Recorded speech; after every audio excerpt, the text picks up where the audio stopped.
కలిసొచ్చే కాలం వస్తే నడిచొచ్చే కొడుకు పుడతారంటారు. అట్లాగే ఇప్పుడు కాలం కలిసి వస్తుంది. అయోధ్యలో రామాలయ నిర్మాణం జరిగింది. పునర్నిర్మాణం అనాలేమో.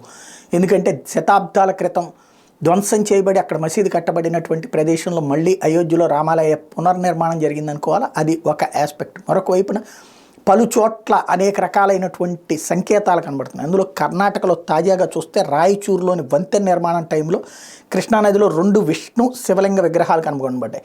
వీటికి సంబంధించి ఏదైతే archaeological survey of India ASI పరిశోధన చేసి 11వ శతాబ్దానికి చెందిన విగ్రహాలని చెప్పి తేల్చింది.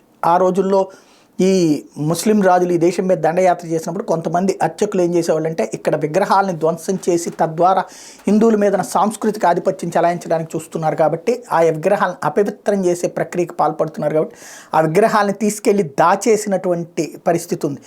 అట్లాగా అక్కడ నీళ్లలో దాచి ఉంటారని అనుమానిస్తున్నారు.